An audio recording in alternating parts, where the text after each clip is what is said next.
26 FPS. Ryan thought his life was a role-playing game. "Kill them all," a druggie shouted from atop a roof, hitting Ryan's car with a submachine gun, the bullets unable to pierce the shielding. Everywhere, the courier heard the sound of bullets flying. "Kill them all."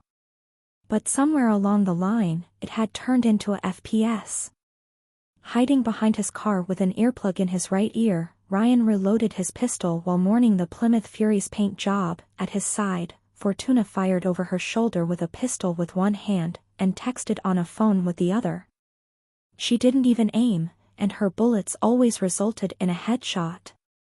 At least she had taken to wearing a white, streamlined armor to protect herself. Seriously, one bad haircut, and suddenly the world wasn't safe anymore? In total, 12 people, Ryan and Fortuna included, hid behind the cover of half a dozen cars and SUVs. Most were henchmen wearing riot gear and carrying powerful firearms, with one exception, a woman in a suit of heavy, red-padded advanced armor whose design reminded Ryan of steampunk comics. That genome had drunk the firebrand knockoff elixir, and as promised by Vulcan, her armor boosted her pyrokinesis. Sometimes, she looked over her cover to throw a car-sized fireball at the enemy. "You know texting while fighting is the first cause of bullet accidents?" Ryan asked Fortuna, as one of his car's windows exploded, shattered by a 20mm round. "I'm texting my brother," she replied dismissively, barely paying attention to the battle. The lucky genome didn't even bother to protect herself, the snipers having a clear line of fire to hit her head. Yet so far, every bullet had narrowly missed her helmet. "Felix the Atom Cat? You know that?" Fortuna groaned. "I'm in the middle of a firefight and he won't answer his big sister." Having reloaded, Ryan froze time for 10 seconds and peeked over his car. Beyond the protective vehicle line, the welcoming committee had taken refuge inside two half-demolished apartment buildings, surrounding the main road leading to the junkyard. Most of the walls had fallen, but the remains provided snipers with enough protection.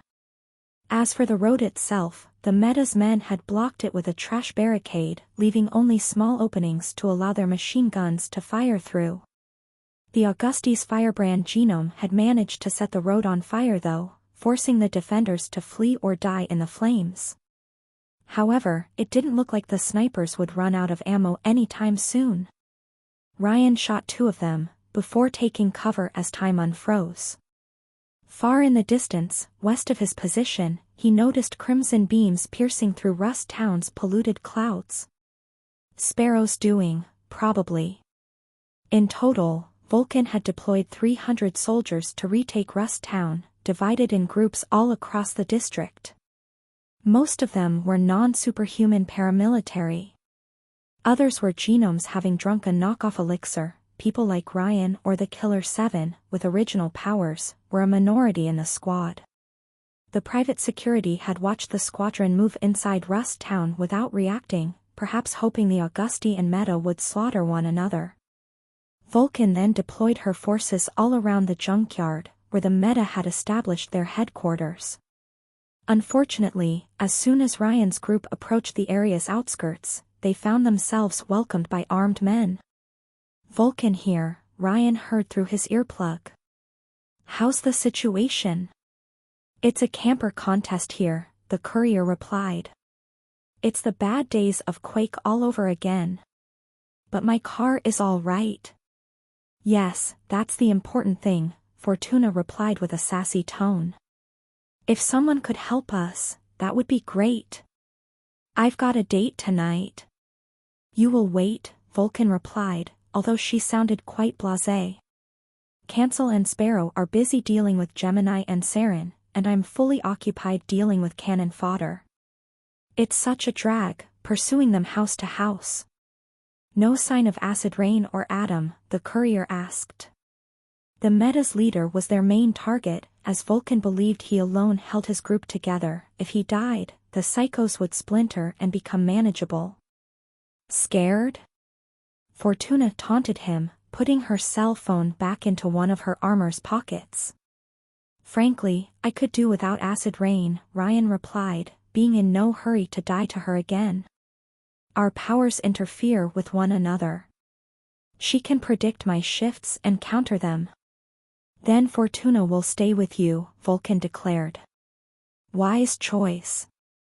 No matter how powerful she was, acid rain needed guns, knives, and weapons to kill. And Fortuna's cheat code of a superpower allowed her to neutralize them. And no sign of either yet. Nor of any of the big guns, oddly. Why do I have to stay with that maniac? Fortuna complained, as their fire genome set a building floor on fire with a well-placed fireball. Can't you send me with Greta? You will stay with Quicksave because I say so, brat. I'm older than you. Don't waste my patience, Fortuna. Clearing out the outskirts is already more exhausting than I expected, so I'm not in the mood to hear your whining. Clearly, Vulcan didn't think the battle would last for so long. The meta had a lot more foot soldiers than anticipated. Ryan briefly froze time and glanced over his cover to survey the situation.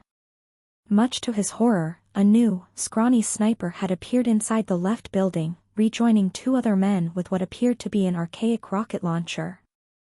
Oh, rocket launcher to the left.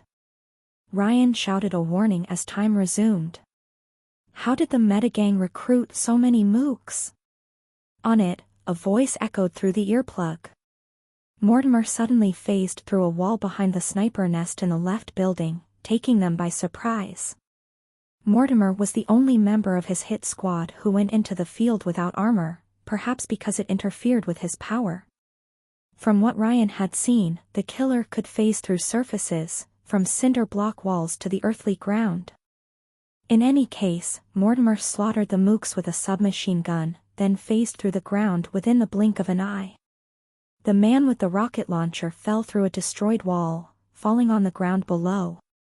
13, Mortimer gloated through the earplug. I'm leading. Not for long, Morty. Fortuna fired one bullet. Two snipers fell from the right building's roof. Ryan was about to participate in the kill contest when the reality of the situation hit him like a deer in a headlight. She killed two people with one bullet. She killed two people with one bullet. How did it work? Ryan asked. How did it work? I don't know, Fortuna replied with a shrug, amused by his confusion. The world simply bends to my whims. Ryan stopped time and spent the entire 10 seconds looking at the scene and trying to puzzle it out. Did the bullet bounce back on one sniper's skull and killed a second? When he realized he had no logical explanation, he turned toward Fortuna as time resumed. Can I cut off your foot? What? Why? Because if it's anything like a rabbit's, I want some of that sweet luck.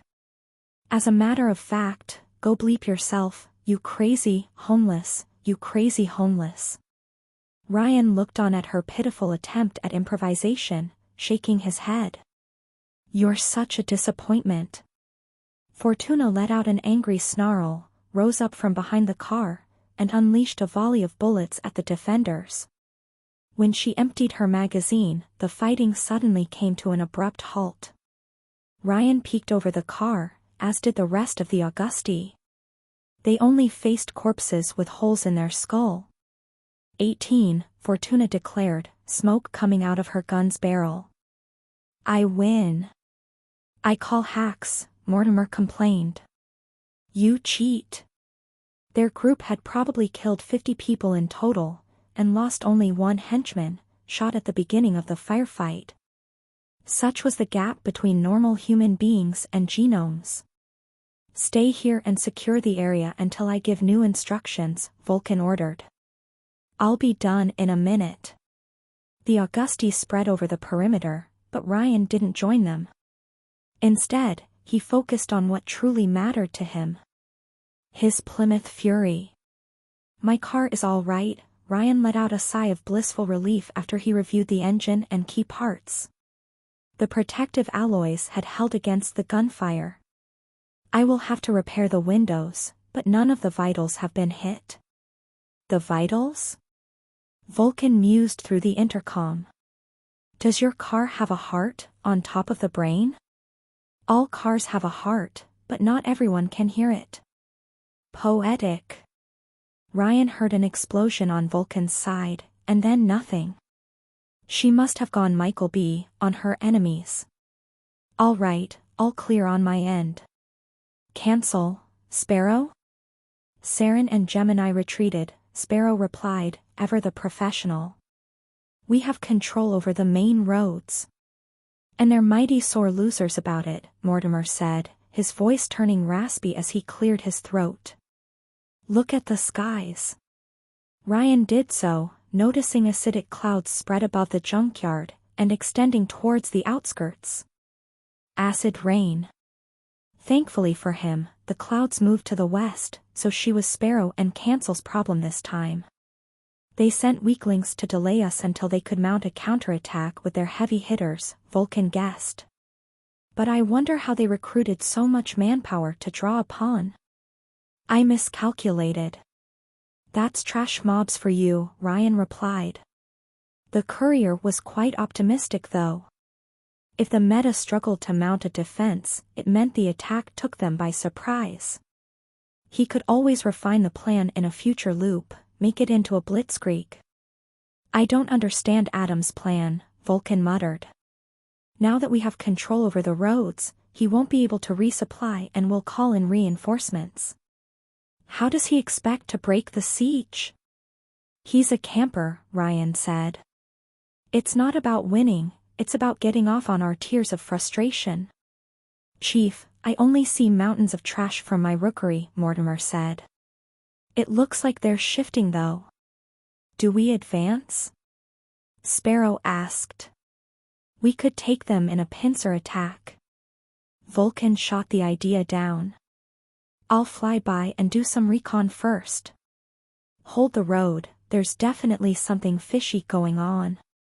Given an official order to laze off, Ryan whistled to himself, waltzing through the battlefield with his gun.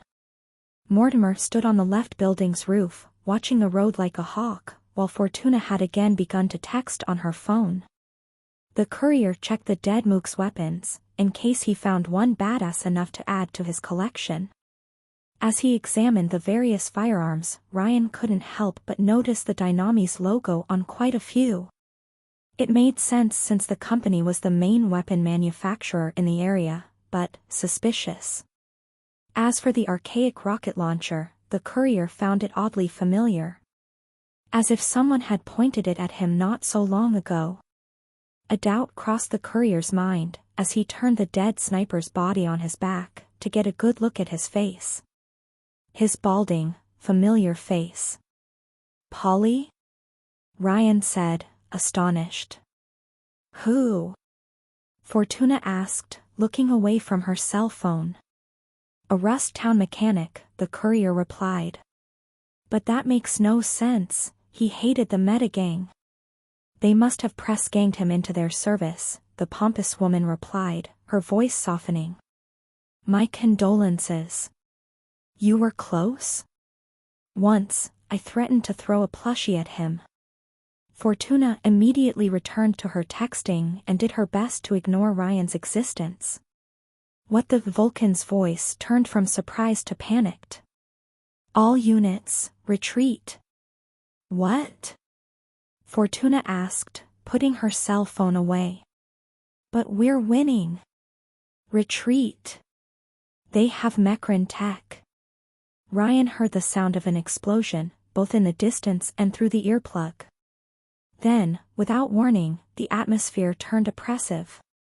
Ryan couldn't quite put a word on it, but he felt no longer welcome in Rust Town. He sensed hundreds, thousands of invisible eyes gazing at him in judgment. The courier's body entered a fight-or-flight response, his muscles tensing in alarm. He had entered the den of a mighty predator and now had its full attention. The psychic attack seemed to spread among the Augusti, Fortuna dropping her phone and suddenly collapsing to her knees.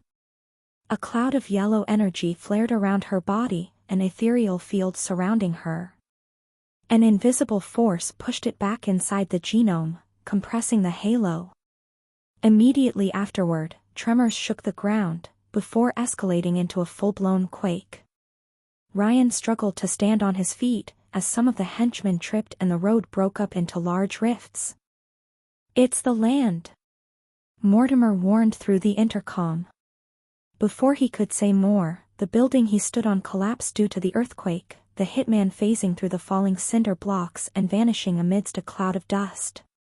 Ryan had learned about her during the attack's debriefing. That psycho could fuse with an area, melding her body into it and gaining psychic control over a certain territory. Add geokinesis on top of that, and you had a truly deadly combination. But apparently, their intel had miscalculated her power's range. The tremors spread all over Rust Town, collapsing every building in sight in a catastrophic domino effect and blowing dust across the district.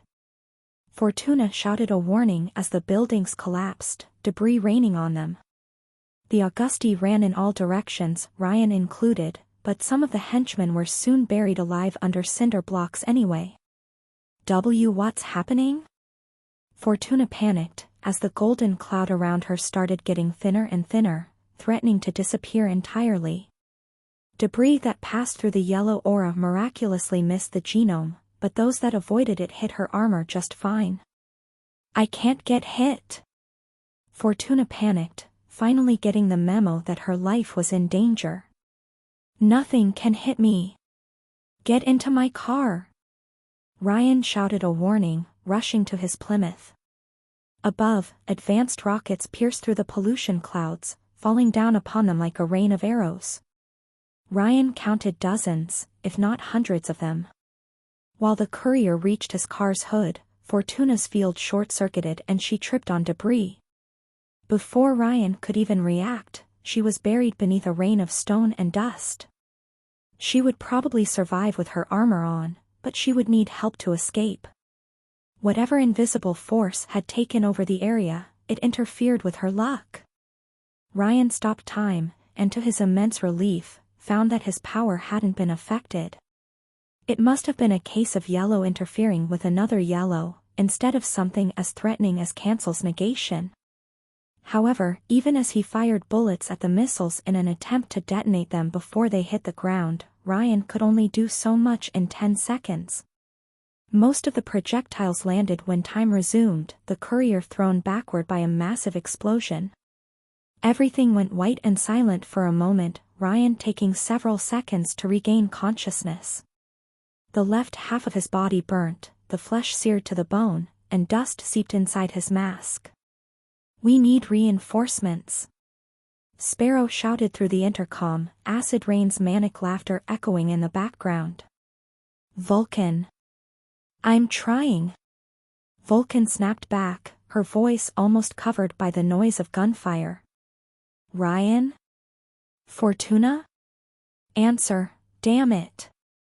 Everywhere, Ryan could only see burning craters, corpses, and shattered stones. Clouds of smoke filled Rust Town's polluted skies, turning the area into a vision of hell. The bombardment had savaged the entire war zone. And worse, his car, his beloved car, was a smoking wreck. Not again. What did the meta have against his Plymouth? As far as he could see, Ryan was the only survivor. The Augusti's men had been blasted into burning body parts, even the armored one. Mortimer may have survived if he had phased through the ground, but he didn't answer through the intercom. The courier heard explosions both west and east, the meta launching a counterattack. "Vulcan?" Ryan called through the intercom but received no answer. "Must I call Wyvern for help?" He only received a static noise for an answer. Something interfered with their communications. And then, emerging from the ruins and towering over the debris, the source of the attack showed up to finish him off. It was a colossal dark blue machine, 12 meters long and 4 meters wide. 6 metal legs carried its body, while a scorpion-like tail flung at the back, the tip replaced with some kind of laser cannon. Missile launchers covered the war mecha's back, while 2 flamethrowers and turrets formed the head. Wire tentacles wriggled through small cracks in the shielding. A silver gear with a stylized M at the center was painted at the front. Mechran's symbol. The enormous mech was clearly one of his robots, repurposed by the Meta into a weapon platform. From the wire tentacles slipping through the cracks, Ryan guessed that Psyshock piloted it from within, using his peculiar biology to hijack the machine's command centers. But the robot wasn't scavenged. It looked pristine, and straight out of storage. Little Cesare. Psyshock's voice came out of the war mech, startling the courier. What a surprise! I come with a gift box, Ryan deadpanned, struggling against the pain. Where is Ghoul? The psycho replied, wires coming out of a thin crack in the mech's shielding, while its cannon aimed at quick save. What did you do with the body? I gave him to dogs, to play fetch with.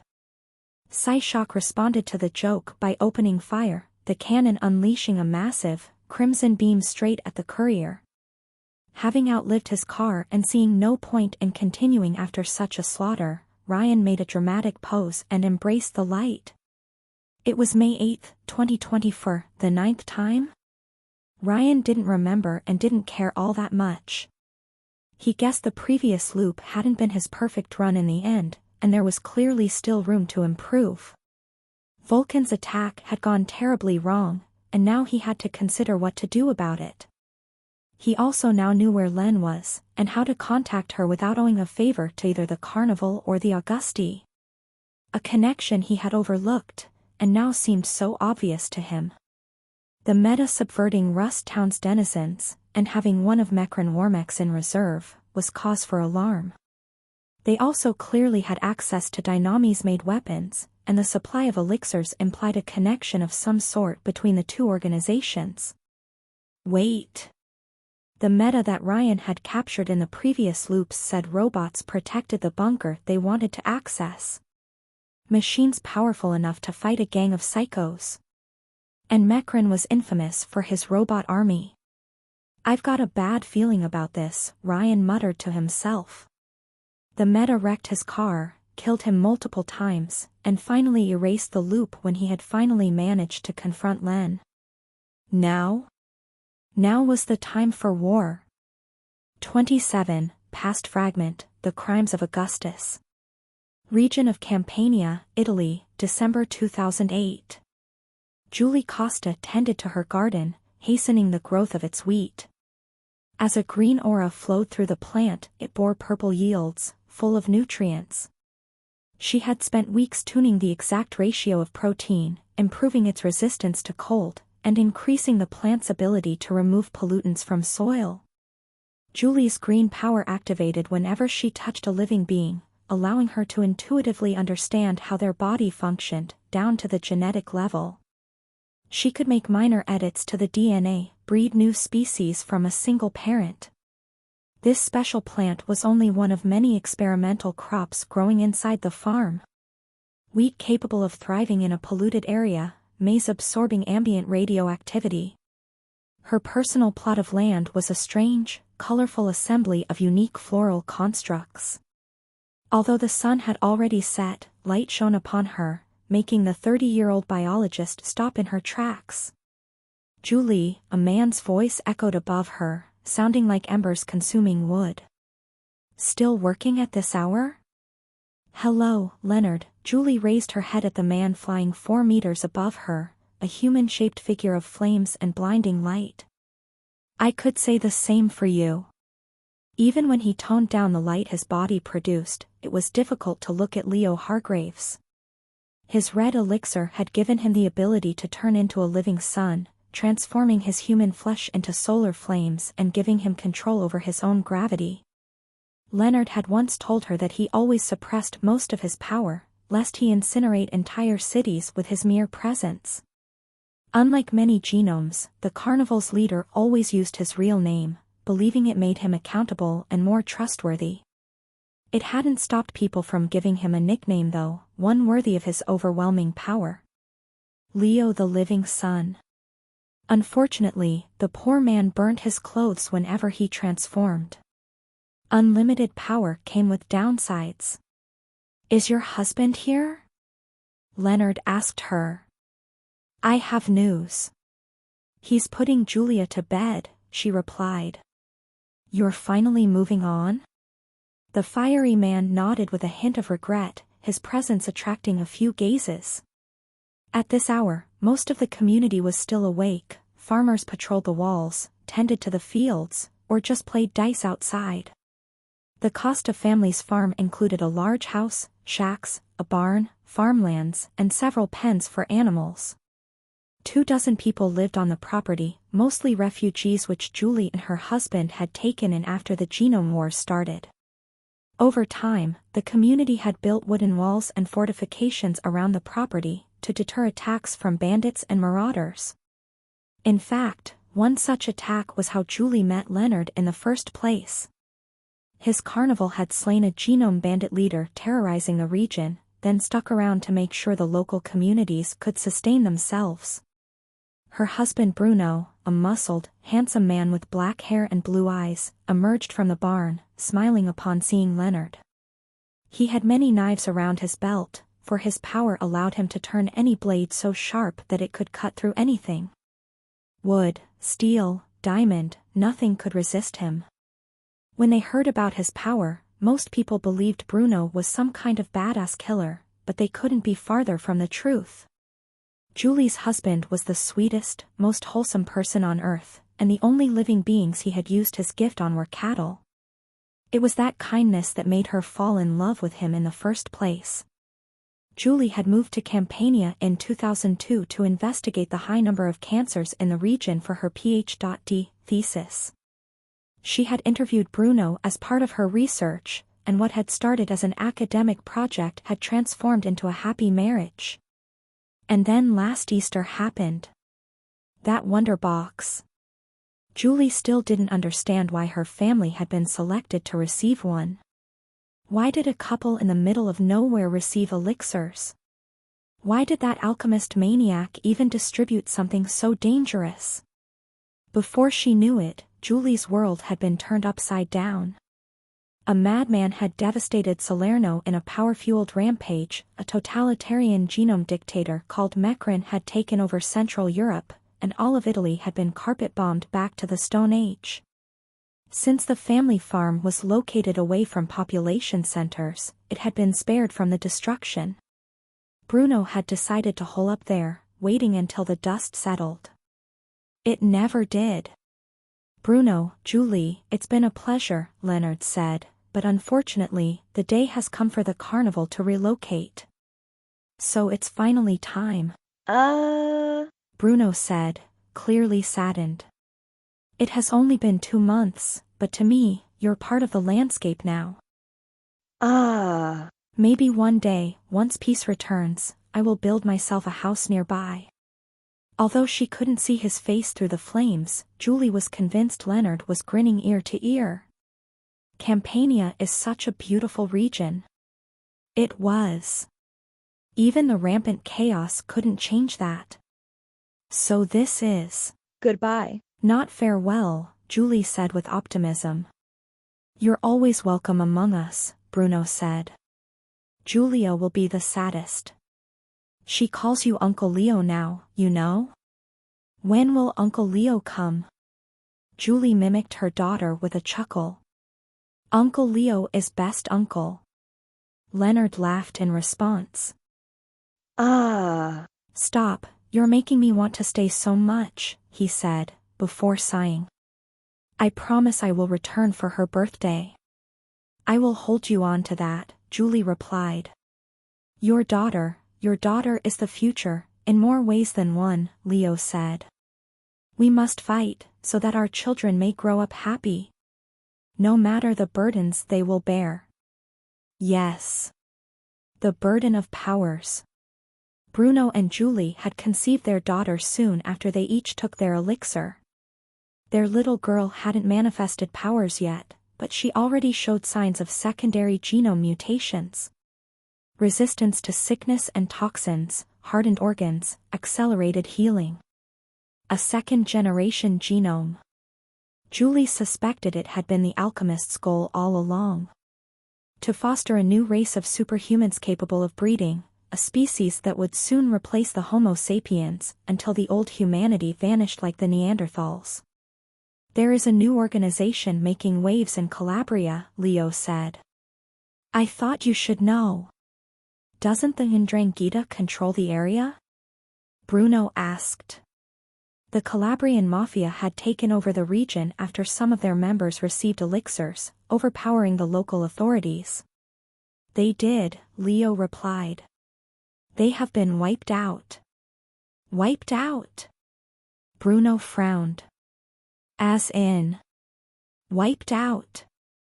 Men, women, and children. Leo crossed his blazing arms. The responsible party is apparently an offshoot of the Camorra, but 10 times deadlier. It wants to unite the mafia families under one banner, and if met with resistance, its genomes leave no survivors. It has made it very difficult to track their members, and the communities they subvert won't even speak to outsiders. Will you fight these people? Julie asked him, worried. Calabria wasn't very far from Campania. The mighty red genome shook his head. Pythia wants us to move north and fight Mecrin. She has seen him develop orbital weapons in a few years, with catastrophic consequences down the line. And a new psycho in France, manic plague, is a living pandemic whose danger grows exponentially the longer she remains active. As Julie feared, there were simply so many dangerous genomes around. Some of them were existential threats to mankind as a whole, and Leo's carnival couldn't be everywhere. Even now, Mecrin, genome warlords, and the remnants of the pre-bombing military fought for control over the wasteland they had created. The Genome Wars, people called it.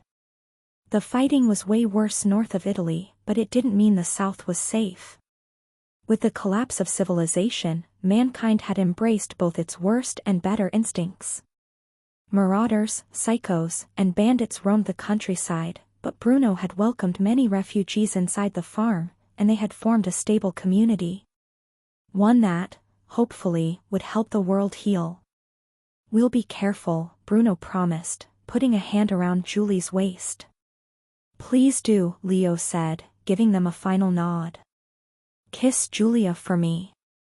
And so, Leonard Hargraves flew away, moving across the night sky at a fighter jet speed.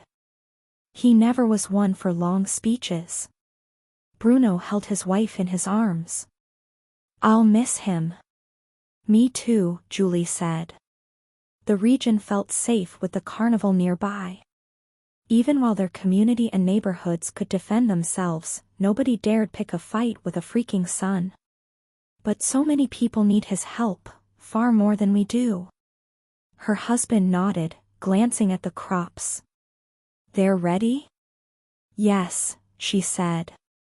Once I would have said introducing new species into the ecosystem is a terrible idea, but I would rather have purple maize than glowing corn, Bruno chuckled, Julie shaking her head at his lame joke. He kissed her on the lips. I love you. I love you too. Times may be hard, but they would beat them.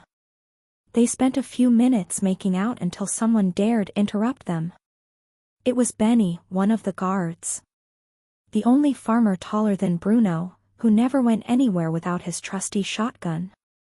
Sorry, Chief, he apologized. But I gotta stop you before you move past second base. Bruno laughed, breaking the embrace with his wife. What is it? We have a visitor. A lone traveler, who asks for hospitality. At this hour? Julie frowned. It often happened, but few people dared travel at night nowadays. What kind of traveler? Bruno asked. Clearly a genome, all shiny and chrome, Benny replied. It had to travel alone at night through unsafe roads. He says he comes bearing gifts, and he brings a horse full of supplies. Fuel, weapons, food. It wasn't the first time another community sent a trader to the Costa farm. More often than not, they exchanged food for scavenged tools. Unfortunately, some traders were marauders in disguise, scouting a community for a future attack. Once, the farm let everyone in, but after an incident cost them 3 people, the group had grown far more careful. "We can't let him in," Julie told Bruno. "I'm sorry, but..." "We can offer him food and water, but no roof," Bruno told Benny. "That's the thing, he says he will just give gifts and then leave," Benny replied. "But he wants to talk with you personally, Bruno." "Me?" Yeah. "He has heard of your power and is curious to see it in action. Apparently, he researches superpowers, and he's curious to see if you can really cut anything." That was odd. Julie exchanged a worried glance with her husband, who was clearly suspicious. "How many people are awake?"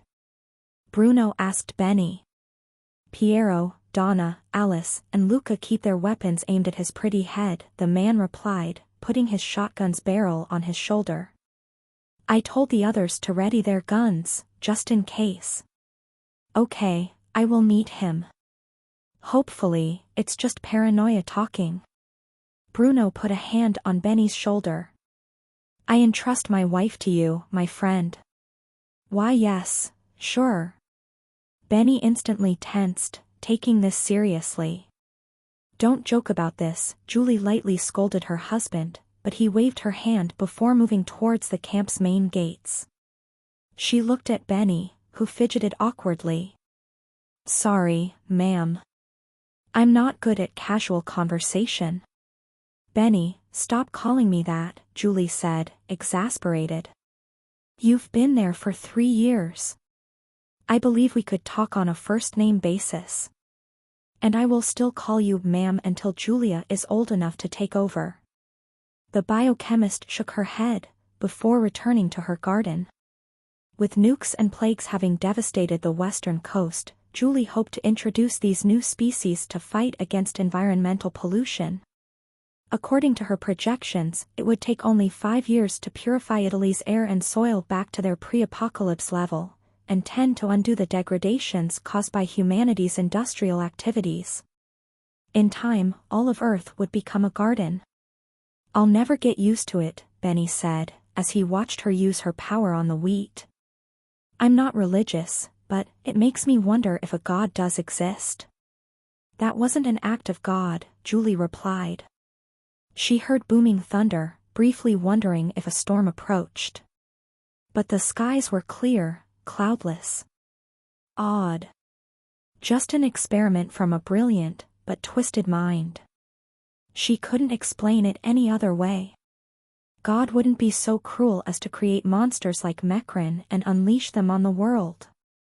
And suddenly, lightning hit the farm. A crimson flash of light filled Julie's vision, as if thunder had struck the earth right in front of her. She heard a powerful boom, coming straight from the entrance, while the farm trembled. She turned around, and when her vision returned to normal, there was a burning hole where the farm's main gates once stood. "Bruno!" Julie immediately panicked, rushing towards the entrance before Benny could stop her. The farm's alarm system activated, signaling an attack while smoke spread in all directions. When Julie moved close enough, she was welcomed with a scene of horror. A powerful force had blasted people through the farm's fortifications, with enough force to shatter them. Corpses were dispersed on the ground, utterly savaged. Julie could barely recognize Donna among them, most of her body having been incinerated. Piero had lost his head, Julie only identifying him thanks to his trademark blue shirt, now painted red. And Bruno. Bruno was among them. Both parts of him. A bolt had thrown her husband through the gates, tearing him in half below the waist. Julie let out a wail of horror, as the farm descended into utter chaos.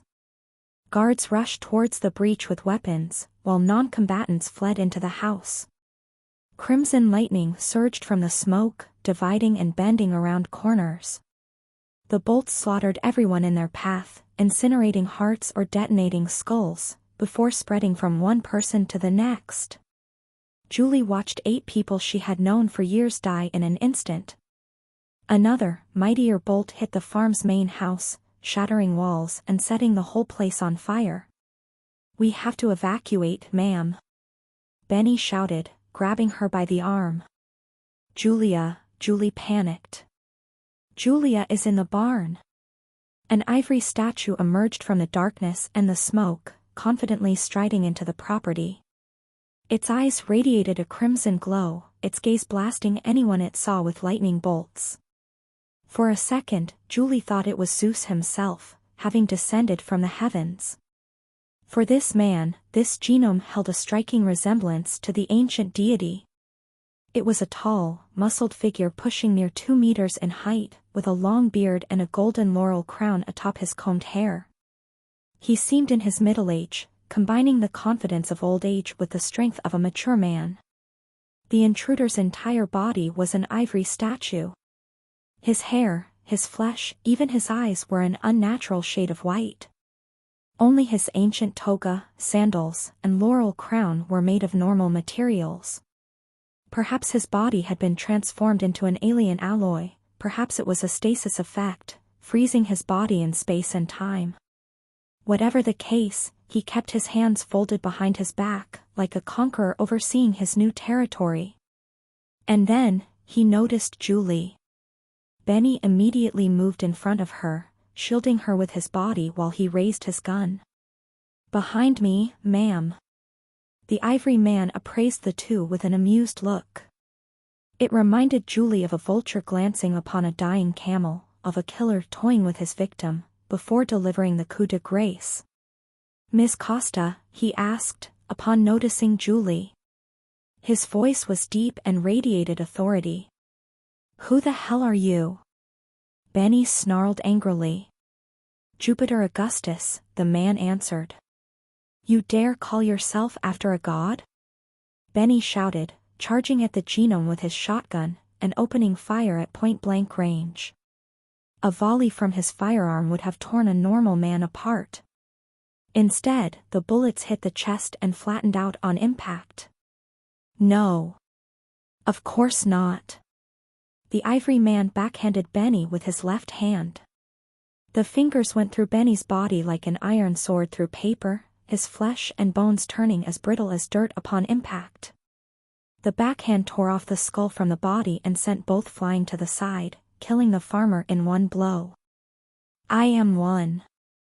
Julie froze in horror at the bloody scene. The biochemist had grown somewhat used to the sight of blood and violence, but she had never seen such casual brutality.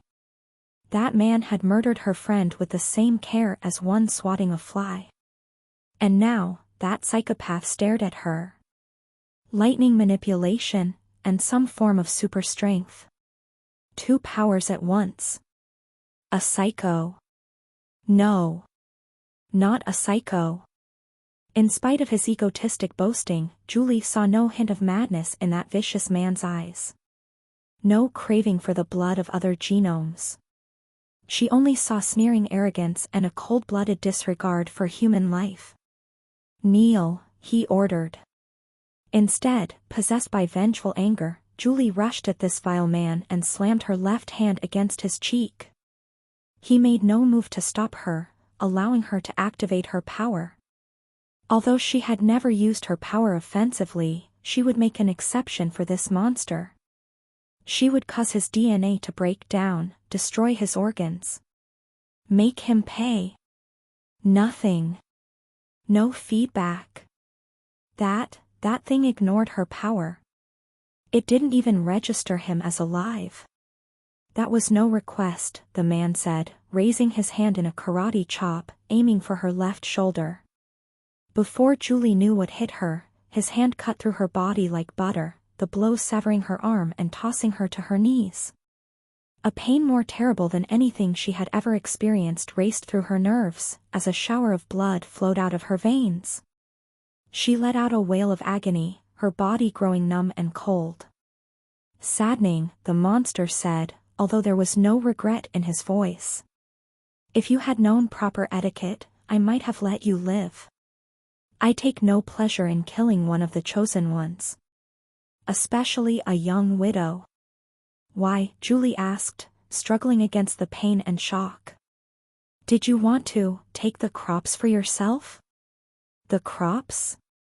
Augustus glanced at her garden, an eyebrow raised. What about them? He didn't know? Then why? Why? Answer me, the murderer ordered Julie, without bothering to look at her. In his eyes, she was already dead. Julie's thoughts suddenly turned to Julia, sleeping. If she distracted that monster, perhaps she could get away. They can survive in toxic and radioactive environments. They can feed everyone, help us save everyone. You have crops that can feed everyone? He gazed at the garden with sudden interest. Blessed are the meek, for they shall inherit the earth. If the crops could endure, then. You have been lied to, Augustus taunted her with a soft voice, his eyes shining with electricity. The meek will not inherit anything. He blasted the garden with a crimson lightning bolt, setting it ablaze. The wheat, the maize, all the genetically enhanced crops Julie had spent years cultivating, all that work turned to ashes in an instant. After the horror of watching her husband burnt alive, Julie thought she wouldn't scream again. But she did. She shrieked in despair, as the very seed of hope went down in flames. The future came to me in these elixirs, the ivory man said, lost in his thoughts. Where the unchosen could not stand the power, I alone wielded it to its fullest potential. Such was the proof of the high esteem that fate had for my family, that we were destined to rule the earth and the new humanity, once this trial had weeded out the unworthy. He finally deigned to look down on Julie, his towering body casting her in his dreadful shadow. If you ask me, Augustus said with a soft, serene tone, this planet hasn't been nuked enough. Why? Julie asked, pleaded for an answer, struggling against the blood loss and utter despair. What have we done to you? The ivory man smiled to himself, finding something funny in the question. Yet he answered her request. There was once a fox that could never be caught, so a king sent after him a dog destined to always catch its prey. Jupiter, seeing the paradox, removed both animals from the world and turned them into constellations. What are you? That is the why, Augustus replied, glancing at her dead husband with satisfaction. That was me, removing a paradox from the world. An unstoppable force cannot coexist with an immovable object. An invulnerable man couldn't stand a blade capable of cutting anything. This brutal, cruel monster had murdered her husband, a kind man who had never harmed another human because he might one day become a threat. You fear, Julie glared at him. You fear death so much? Augustus' eyes flared with prideful anger, and he raised both his hands above Julie's head, clenching them into fists. His face was no longer one of false divine serenity, but hellish, demonic fury. He brought his fists down like a hammer on Julie's skull, and all went dark. Augustus spent the next minutes scouring the farm in search of survivors. The Costa woman's blood dripped from his hands, tainting his ivory skin red. Anyone he found, he slew with lightning bolts. Men and women alike. He had learned this lesson from his days among the Camorra. Leave nobody alive to pursue a vendetta against your own blood. No man, no problems. Besides, he spent enough resources developing a good reputation. No need to let anyone complicate the narrative with troubling tales. The genome didn't particularly take pleasure in this. He was simply protecting his family from future retaliations. Augustus might be invulnerable as far as he knew, but his kin weren't. Even if they had each taken an elixir, they could die. As the Augusti clan's patriarch, the future emperor of Italy saw no point in taking risks. But he didn't regret that massacre either. The very idea of this community filled him with revulsion. Genomes existed to rule over old humanity, not serve it. The apocalypse was a trial for all of mankind, a great cleansing meant to remove the corruption, the laxity, and self-entitlement that had poisoned Europe for so long. To feed everyone would be to coddle humans, to prevent them from rising to the challenge. Genomes had been chosen to rule the new world, like the gods once guided humanity from Mount Olympus. Among the mundanes, only those who proved themselves worthy through skill and service would be elevated. Only the best would receive an elixir and be made. The rest would live to serve and offer tribute. Life should be earned, not given. A pity that woman couldn't see that simple truth. Once he had cleaned the surface of life, Augustus moved to the barns, ignoring the cows and the sheep. The place must have stunk, but the genome hadn't smelled anything since he consumed his 2 elixirs. Neither did he need to breathe, eat, or drink. He felt no taste or tactile sensations, to the point his beloved wife's embrace gave him no pleasure anymore. Even his hair and beard hadn't moved since that day. Such was the burden of invulnerability. It protected the genome even from other elixirs, preventing him from consuming a third. But Augustus could live with it. The heavens had smiled on him enough, and they abhorred greed.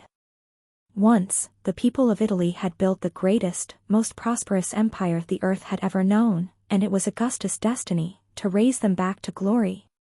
Guided by his power, the genome found a hidden trapdoor at the back, tearing it off with his bare hands. As he did so, he noticed a tiny speck of the Costa woman's brain matter stuck to his impermeable skin. Augustus wiped it away dismissively, though it would take a dedicated cleaning to remove the blood. He stepped down a wooden stair, entering an underground basement below the barn. Most of the floor seemed to be bedrooms, to host the vulnerable members of the community away from sight. A smart choice in these troubled times. Augustus ignored the empty rooms, stopping in front of the only occupied one. The place where the last survivor hid. Slowly, the warlord opened the door and entered a small children's bedroom. Since there was no light, Augustus activated a light bulb with a jolt of lightning, casting light upon the room. Its walls were painted blue, and a tiny shape cowered beneath the bed sheet. "I see you, child. I know you aren't sleeping." Augustus could sense electricity in all its forms.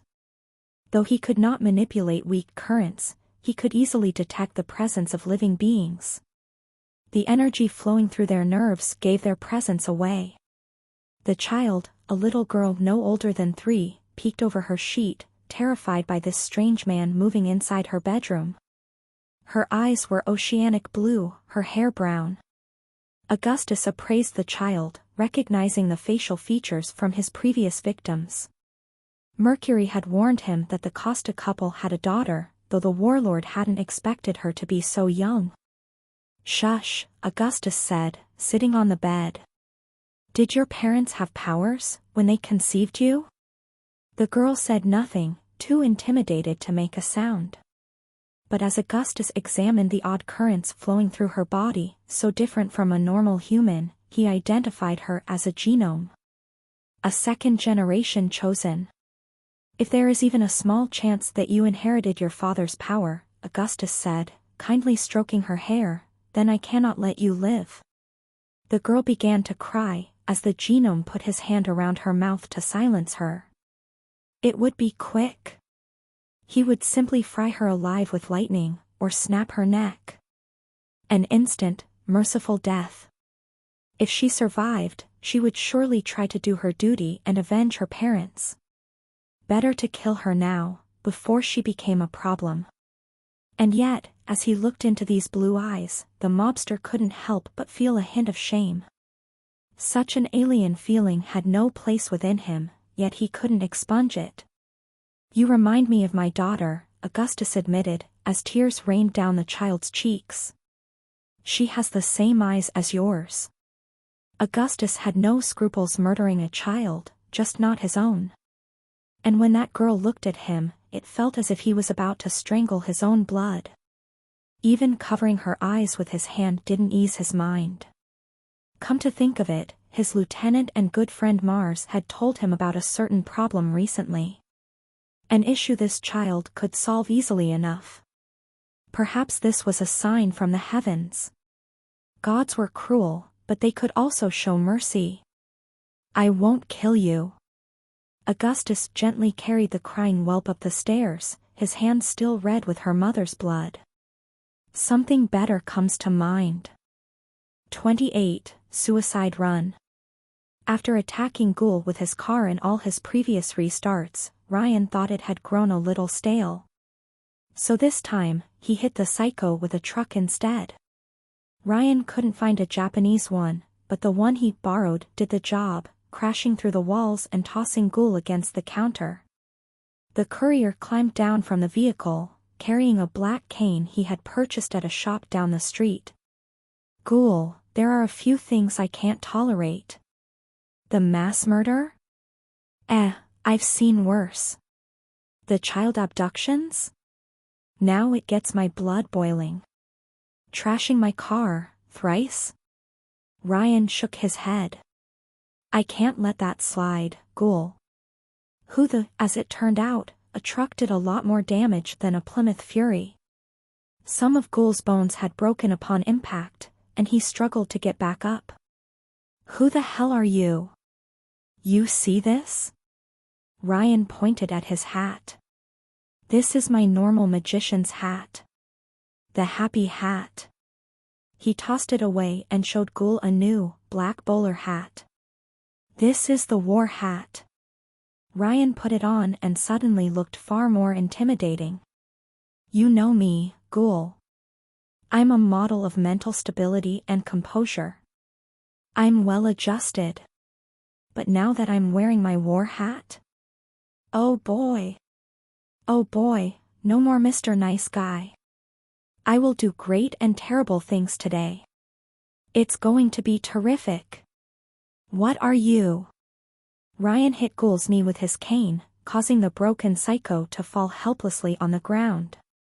Bartender, a Moloko plus, the courier ordered the frightened Renesco, before kicking Ghoul while he was down. It's going to sharpen me up for a wild night of mindless property damage. Because this restart was going to be an espresso. Short, but intense. After paying off the private security, Ryan moved to Rust Town and stopped his car in front of Polly's place. Ghoul's head and torso were on the back seat, the courier having tossed the rest in a dumpster. As it turned out, the psycho had great difficulties channeling his ice power without his arms and lower parts. Or maybe it was learned helplessness at work. I have something to confess, Ryan said, looking at his captive in the rearview mirror. I've been feeling down lately. The stuff with Len really weighed on my mind, and I still have a lot of work ahead to make up with her. I was aimless, with no main quest or distraction, nor any clear path ahead. I had no distraction to fend off the boredom and existential dread. The helpless skeleton looked at him with a mix of abject terror and confusion.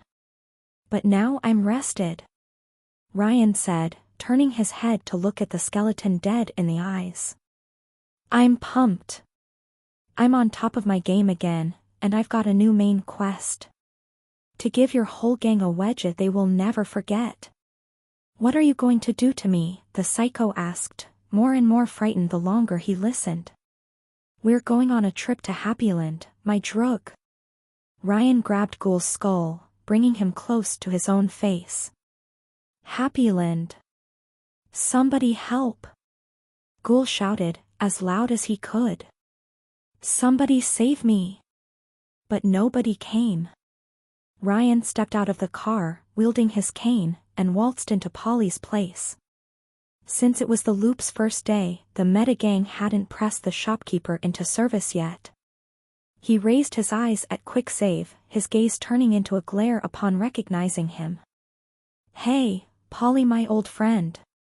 Ryan announced his unforgettable presence. It's me, Quick Save. You? The shopkeeper raised his archaic rocket launcher at his future client's face.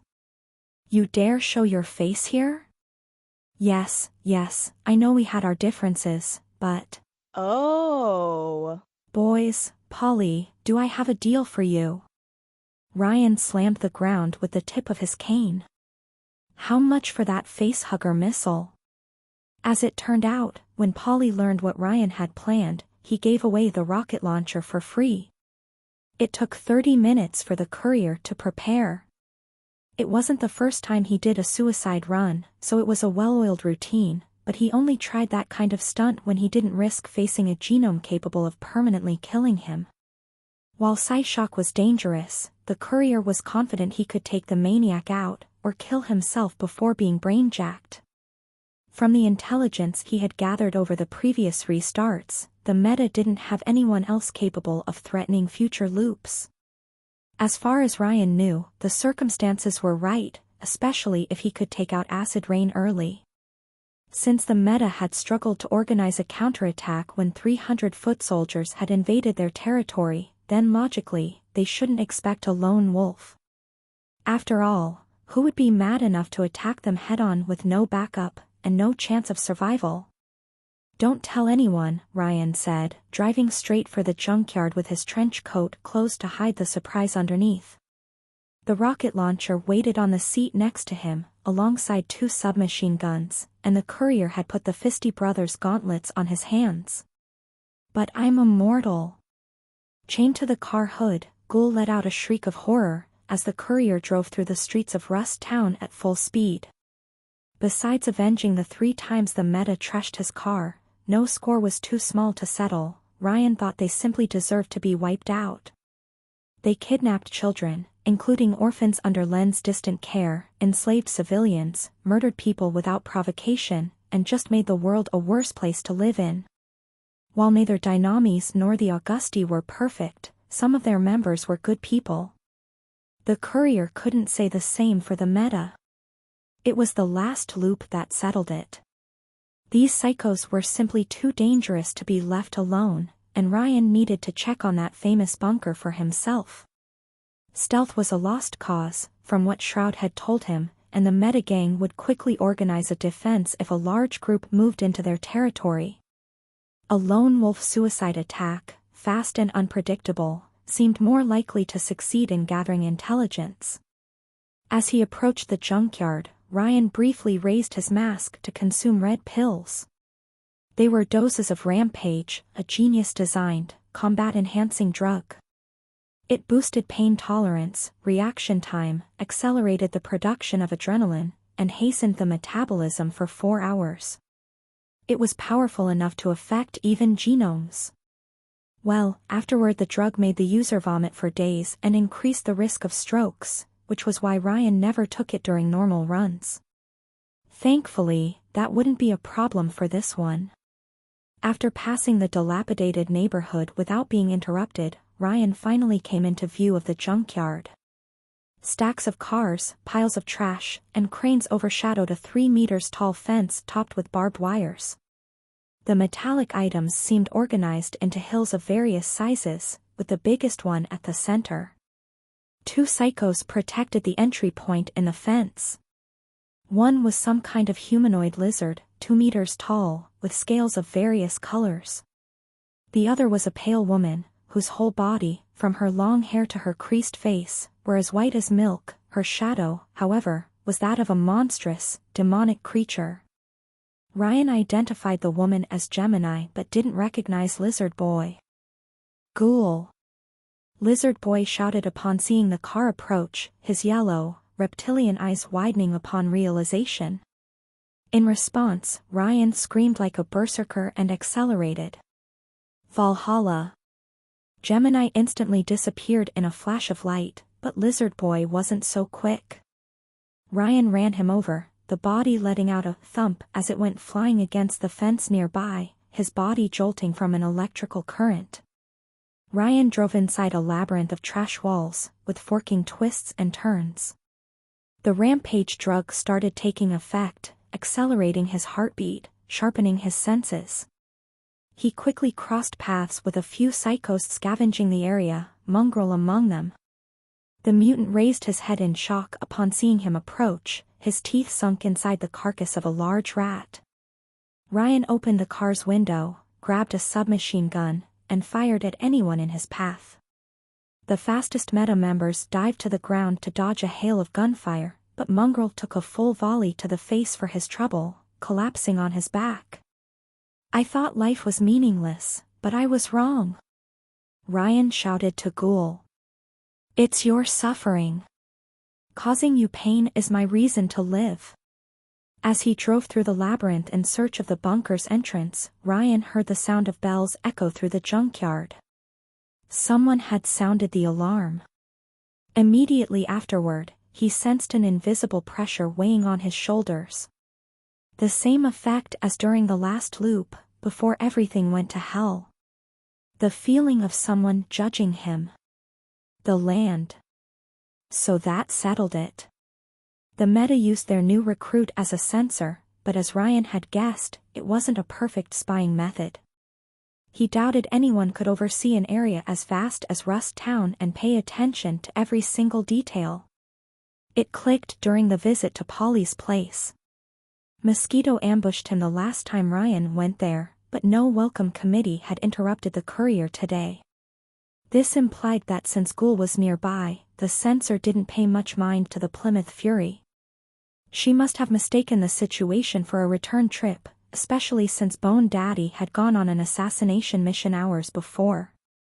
The trash walls started to tremble and rain debris on the Plymouth Fury, though Ryan dodged them with driving skills honed over countless loops. The courier guessed the land couldn't cause an earthquake inside their HQ, and her geokinesis didn't seem very precise. However, acid clouds had started to appear in the skies. Ryan had expected something like this. Considering her power, acid rain was only effective in an open space, and thus would be assigned to defend the surface.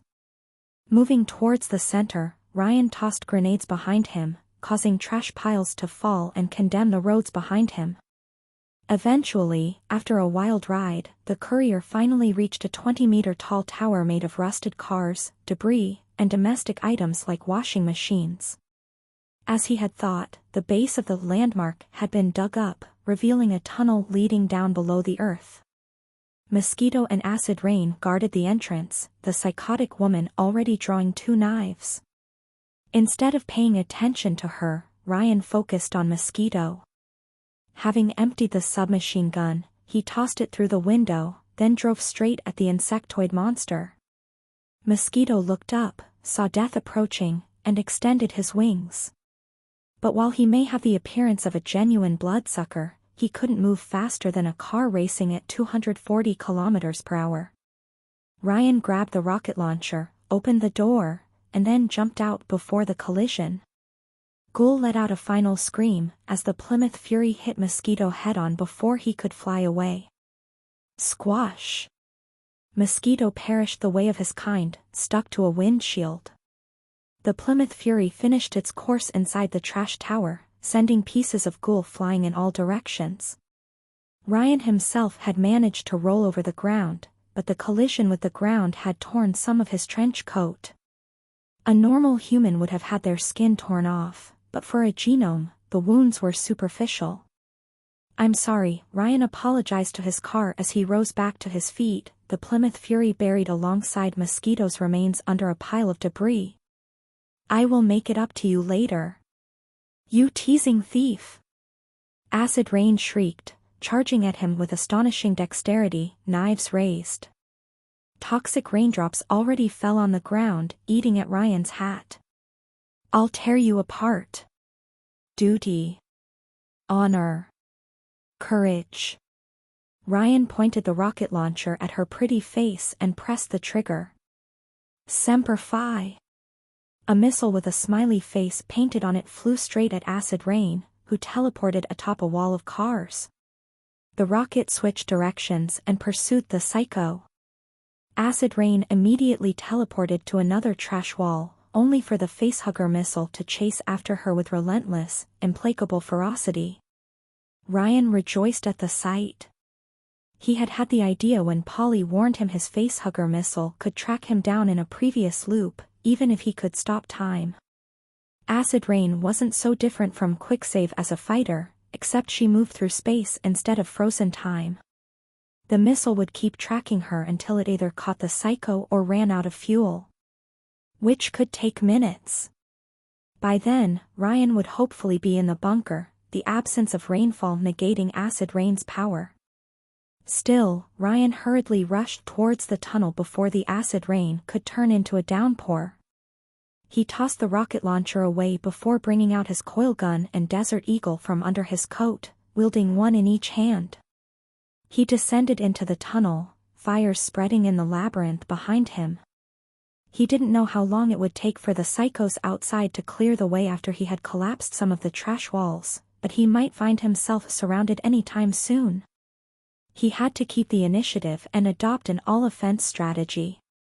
When Ryan had advanced far enough though, the earth walls around him trembled. The land must have figured out his intentions and tried to block the entrance by collapsing it.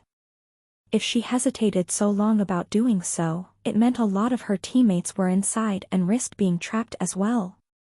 Just what I was looking for, the courier said, victims. Rushing against the clock, Ryan quickly arrived in front of an opened blast door with Mecran's symbol on it. The thick steel construct probably weighed more than 24 tons, and wouldn't disgrace the Cheyenne Mountain bunker. The Meta had clearly forcefully opened it with a laser weapon of some kind, removing the joints and putting the gate next to the entrance. A pack of 4 Dynamis drones protected the area, immediately charging at Ryan with their weapons raised. The genome stopped time and shot each of them with the coil gun, the electromagnetic projectiles piercing through their metal shells. When time resumed, the various machines crumbled into scrap and screws.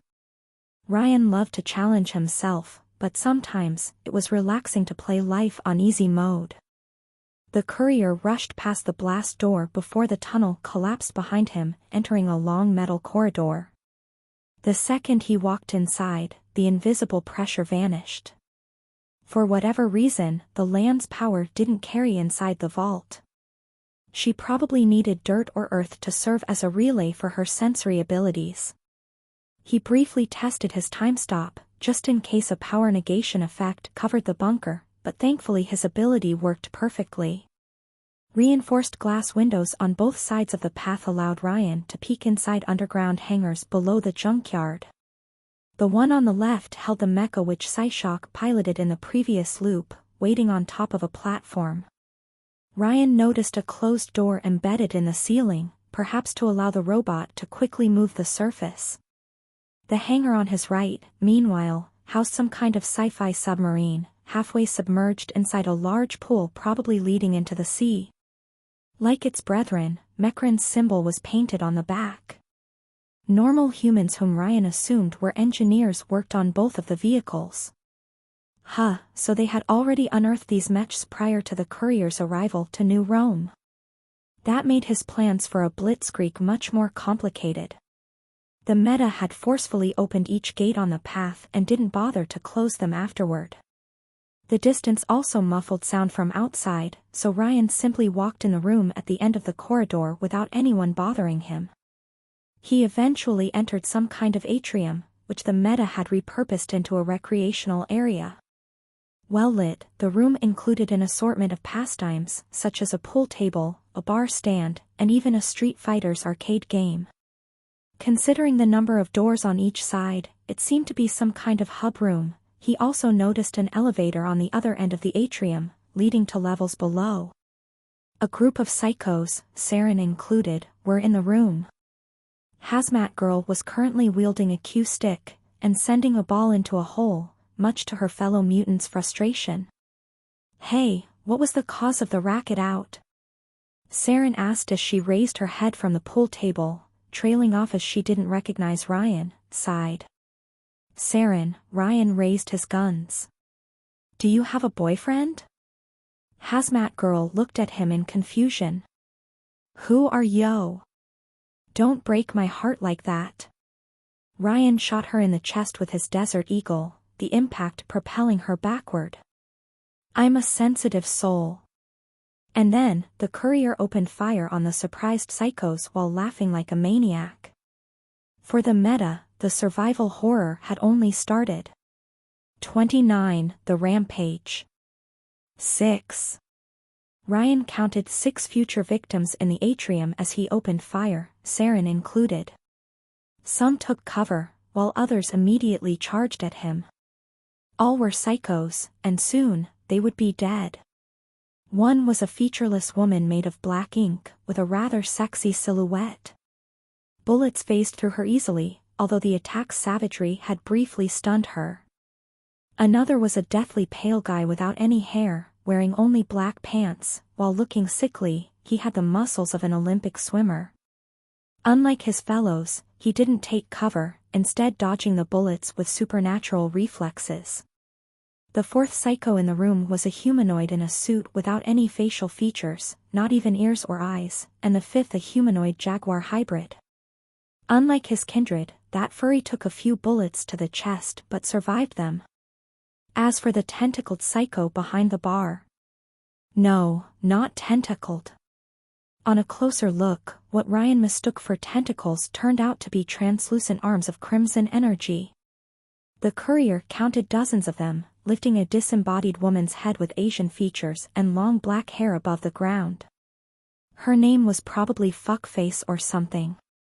Miss Chernobyl, I once told you that no matter what, I wouldn't take you seriously, Ryan said, shooting Saren again before she could recover and blowing more holes in her suit. Due to her overwhelming offensive power, he had to take her out first. Guess what? I still don't. Saren, who the hell is this guy? The ink woman asked, her body turning from black to crimson while she charged at Ryan. It briefly reminded the courier of Bloodstream, much to his displeasure. Your ex? I don't know, all right. Saren protested while crawling on the ground towards the closest door, toxic fumes flowing out of the holes Ryan shot in her suit. The gas ate away at the metal walls of the bunker, rusting them. I'm leaking. You can turn to ink and change your color? Ryan asked the ink woman. What's your name, Inky Winky? Ink machine, the woman replied with a hint of wounded pride, turning her hands into axes and attempting to behead the courier with them. I guess you weren't good enough to call yourself Murder Machine, Ryan taunted her, stopping time for 3 seconds to sidestep out of her way. Considering her power, his bullets wouldn't do anything to her, so he decided to focus on the others first. Surprise wouldn't last forever. A teleporter, someone screamed as time resumed. Incognito, go down and call Frank. We'll make that faggot sleep in the dirt. Fuckface opened her mouth and spat a stream of fire at Ryan. The courier dodged, the attack hitting a wall and starting an isolated bonfire. It's an enclosed space, you stupid whore. Pale guy snarled, grabbing numbered pool balls and tossing them at Ryan with deadly accuracy. The meta may work together, but clearly, they had no teamwork nor respect for one another. Stopping time for 5 seconds yet again to avoid the projectiles, Ryan took the opportunity to stomp on Saren and then cut off her retreat. Seeing the faceless man in a suit, incognito, run towards the elevator, the courier shot him from behind with skill honed over countless restarts right as time unfroze. 4 bullets, 2 from the coil gun, hit his skull and chest from behind, the corpse collapsing to the ground. Critical hit. However, the courier ran out of projectiles for his guns, forcing him to toss them aside. Fuckface snarled and flew in his direction, her telekinetic crimson arms lunging for his neck while Inky Winky flanked him. Ryan opened his trench coat, revealing the explosive belt around his chest. And not the kid-friendly kind most madmen used. The adult-only stuff. Nagasaki, he shouted, rushing at the flying head like a bull towards a cow in heat. Fuckface immediately stopped her attack and backed off in fear, leaving her open for attack. Ryan gave her the full fisty facial experience. The gauntlet sent her crash against a wall, the crimson arms popping out of existence along with her consciousness. Just kidding. Ryan taunted her. I have to say the safe word first. But he was having so much fun. It was way too soon to end it with a blast. It's not teleportation, Pale Guy said, throwing more pool balls at Ryan's head with incredible skill. Even with his enhanced sense of timing, the courier needed short bursts of time stop to avoid headshots. Neither did Inky Winky make his life easy, harassing him with her axe hands. He's messing with our perception, paralyzing us.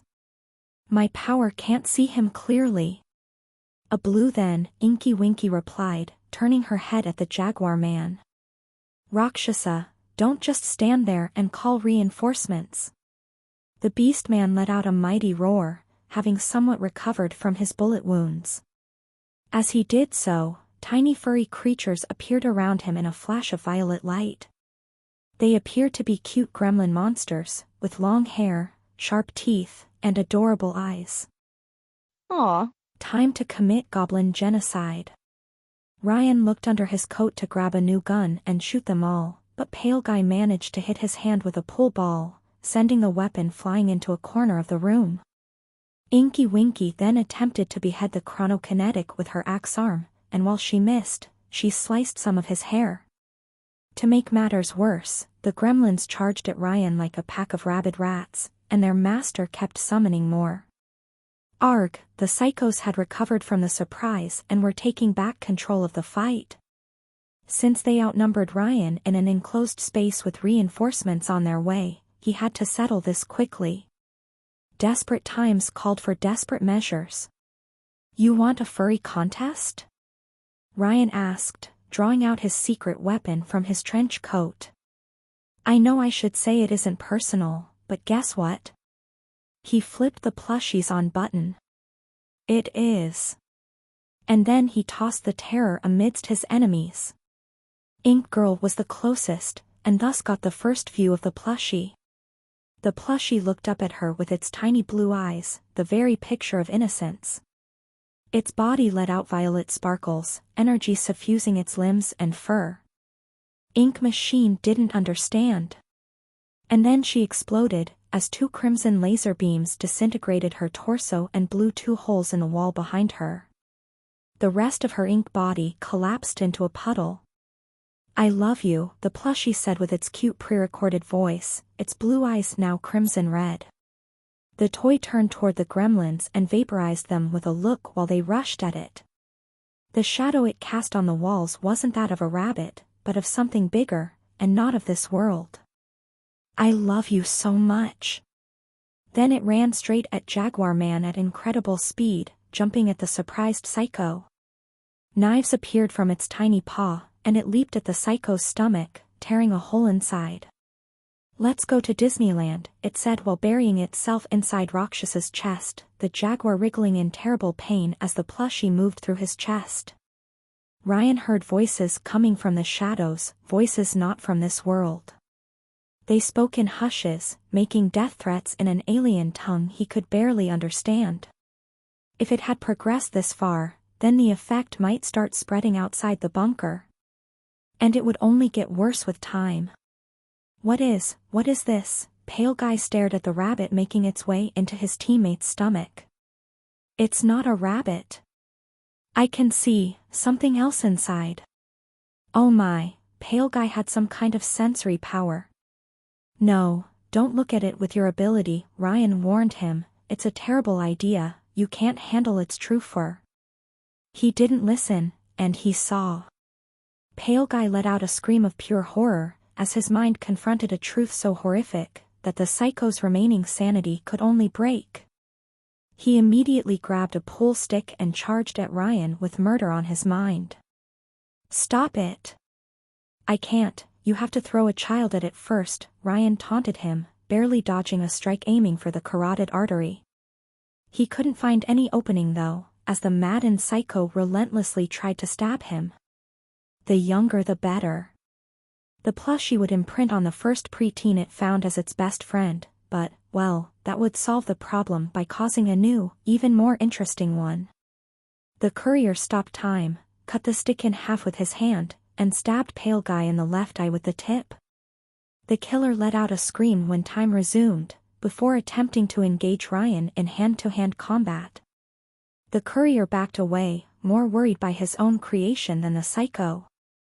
Once unleashed, there was no putting the genie back in the bottle. Unless he could flip off the switch by surprise, Ryan had no way of controlling that murderous rabbit.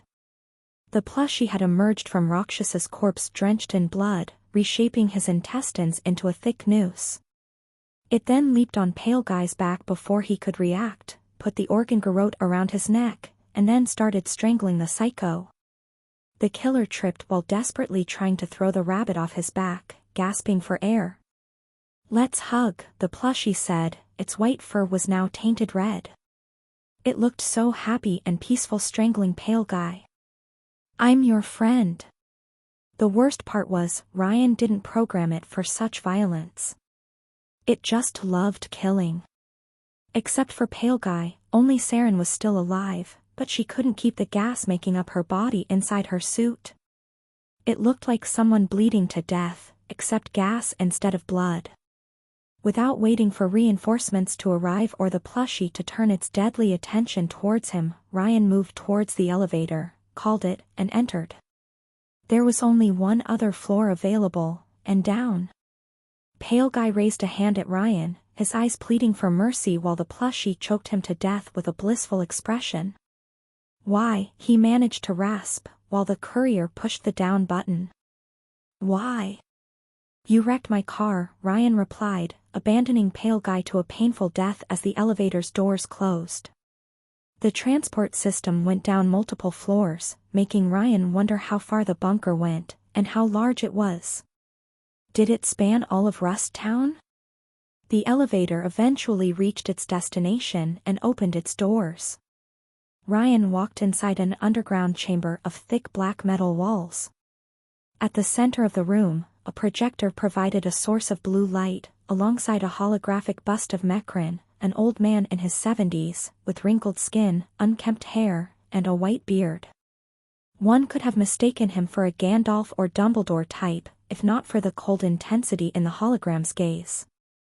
Two blast doors stood on opposing sides of this room, although only one was opened. The debris of broken robots covered the ground. Some looked like black metal humanoids, equipped with laser rifles, while others were bulky, spidery assault drones. Ryan recognized the designs as Mekrins, many of these machines having massacred entire communities during the Genome Wars. In some spots, the courier noticed traces of dried blood and moss.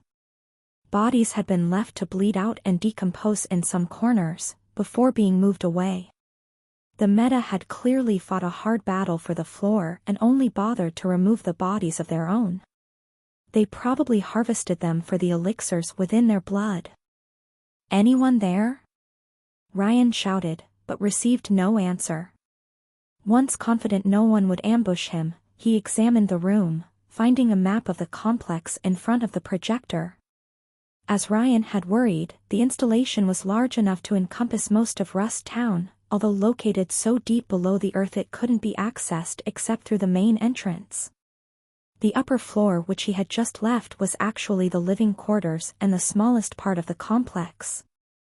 The rest, far better fortified, was a labyrinth of corridors and rooms with worrying names written in Bosnian. Laboratory A and B, Quarantine Area. Nanobot Factory. Robot Production Facility. Army Storage A, B, and C, Robot Maintenance Center. Armory. Munitions Depot. Weapon Testing Ground. Matter Replicator. Orbital Communications Center. U.B, Command Center. Reactor Core. Forbidden Area. It wasn't a survival bunker. It was a weapon production and research facility. One of Mekrin's facilities. Even 6 feet under, that megalomaniac had left a mess behind. If so many robots defended the less important areas, then there must have been a whole army in storage below New Rome. An army without a master. A chill went down Ryan's spine, as he finally understood the Metagang's plan. These bastards sent people to their death in an attempt to break past the defenses, all to access the command center. If they took control of Mecran's robots and whatever weapons the genius had left, they would be able to take over New Rome, or at least contest it to the other factions. Hell, the armory alone would give the psychos a tremendous boost in firepower. Dedicated to causing as much destruction as possible in the time he had left, Ryan moved through the only open door. He walked through a tall corridor, noticing a large window to his right. He peeked through, observing what appeared to be an infirmary, albeit the asylum kind. The room had clearly been left to rust for years, the white walls having lost their color, though Ryan noticed crates of medical supplies piled in a corner. 2 people, 1 man, and a woman were strapped to different operating tables. From the spots on their skin, they were bliss addicts. Psyshock was busy brainjacking the man, his wire tentacle shoved through the druggie's mouth. The woman meanwhile, seemed sedated, her gaze empty. The psycho raised his head when Ryan stepped inside the infirmary. Little Cesare. If he was afraid or surprised, he didn't show it. How strange too. Omi wa mau shindiru, Ryan cut him off in Japanese. What? Very poor choice of last words. The courier froze time, closed the gap between them in 10 seconds, and then punched him the second the effect ended. Psyshock's head exploded in a shower of brain matter and other fluids, his wires thrashing around. The one inside the captive slipped away, the tentacles laying on the ground like a squid's corpse. Are you all right? Ryan asked the captive, although he didn't move to remove the bindings, since the run would end in a few hours. The man responded by shaking in place, something wriggling below the skin. The skull shifted in shape, and the eyes turned white. Is this a drug withdrawal thing? The courier asked. Ryan's reflexes saved him, as a wire tentacle erupted from the man's chest and nearly smashed his skull. The courier backed away, as more cables emerged from the body, with the exception of the skull, which underwent a biomechanical metamorphosis. Soon, a monstrous amalgam of wires stood over the drug addict's husk, cold eyes peering at Ryan. I have your father to thank for this. Ryan's eyes widened in shock, as he faced a reborn Psyshock. When he gave me those wounds during our last encounter and showed me his true power, I wondered. What if I had misunderstood my ability's limits? Could it allow me to transcend mortality itself too? His tentacles lunged at Ryan's head, the courier using a brief burst of time stopped to leap towards a corner of the room. I can do more than read minds, Psyshock ranted while continuing his assault, tossing the operation table at the courier. Ryan lowered himself to dodge the projectile as it hit the wall behind him, trying to make sense out of the situation. I can reshape them, rewire their brains, make them into vessels for something greater. Assume direct control. Every time he died, Psyshock possessed a thrall whose brain he had tinkered with. The courier remembered the battle at the orphanage, how the psycho had forcefully connected with his hostage, and how the medics noted her abnormal brainwaves even after the madman's demise. You tried to do that to a child, Ryan realized, horrified. Which one? The chilling response filled the courier with fury. Ryan froze time and punched this soulless monster's face into a fine paste with fisty without giving him any chance to defend himself.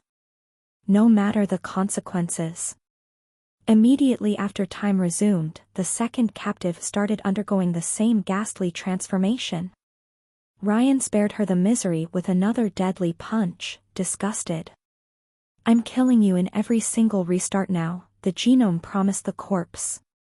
As soon as he figured out a way to negate this horrifying ability. It was bloodstream all over again, although thankfully, Psyshock needed to die first to activate this ability. The similarities with his save point also made Ryan somewhat uneasy, and all the more determined to get rid of the maniac permanently. The courier moved towards the medical crates, breaking them open to peek inside their content. His suspicions were immediately confirmed. Dynami's knockoff elixirs. Dozens of them. If all the crates contained more, then the number increased to the hundreds.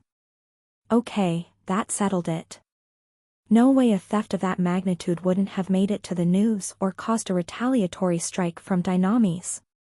Adam Cat had guessed correctly, someone within the company supplied the Meta with their fix, weapons, and information.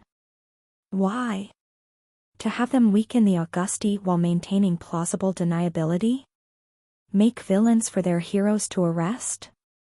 Or were the Meta exploring the bunker on behalf of their client, instead of pursuing their own interests? Who was the supplier? Enrique? His father Hector? Or someone Psyshock had brainwashed with his loathsome ability? Ryan heard heavy steps coming from the corridor and quickly exited the infirmary. Psyshock and a new Meta walked at the end of the hallway, opposite of the entrance. The other Psycho was a 3.5 meters tall colossus, a towering monster entirely made of rusted steel. The upper body was larger than the lower half, with the arms slightly longer than the legs. The US flag was painted on his chest. The creature looked more like a humanoid tank than a human being, with even the face was replaced with a mask device that reminded Ryan of a famous Star Wars character.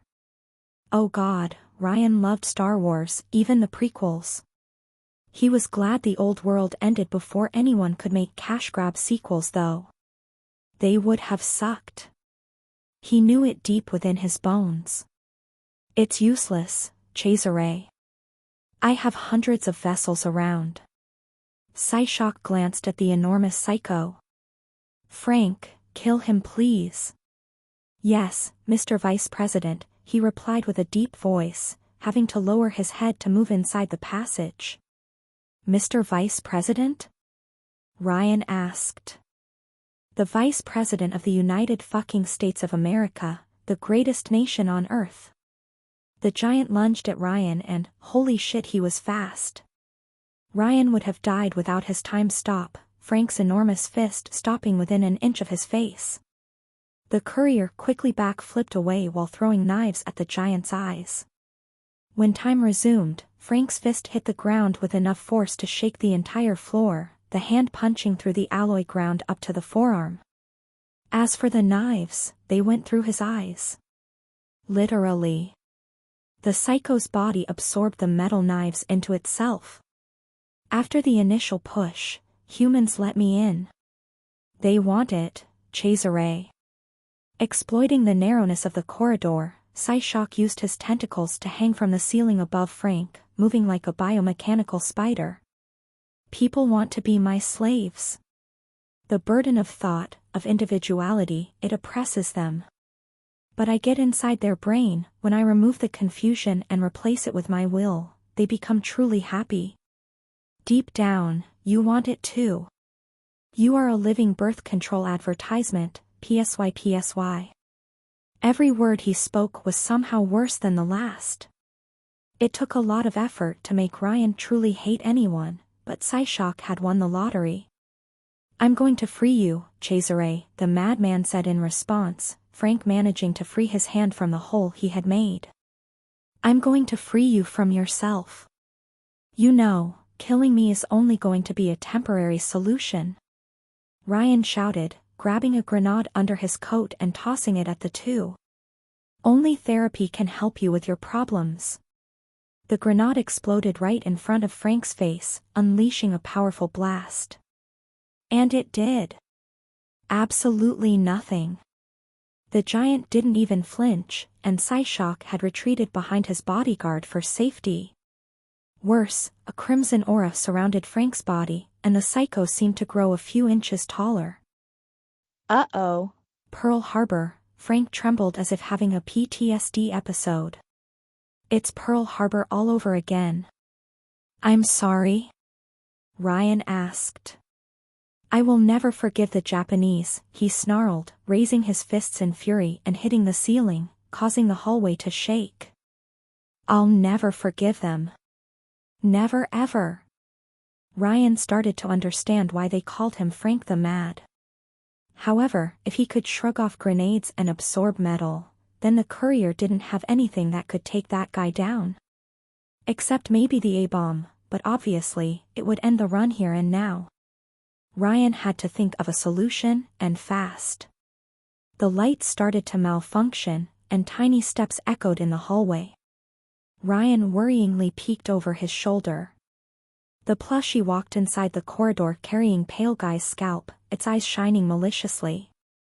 30 bites the dust. Do you want to be my friend? The plushie's words echoed in the corridor, while Ryan found himself trapped between two monsters. On one side was a ruthless abomination against nature, and on the other, Frank the mad Psyshock remained in the background, carefully waiting for an opportunity. The plushie and Frank locked gazes, two apex predators recognizing each other.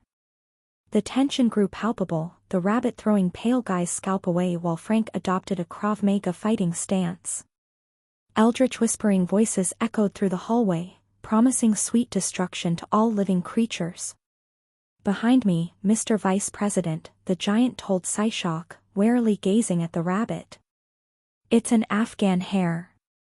A tense silence stretched for several agonizing seconds. No one was brave enough to take the first step. The plushie's ears turned towards the psycho ever so threateningly, while Frank's fingers fidgeted. Ryan held his breath, knowing the following seconds would decide the fate of the entire run. And then it started. The rabbit leaped forward, knife claws extended, while Frank let out a bestial roar and charged. David versus Goliath. Robot versus robot. Man versus rabbit. Of this epic battle,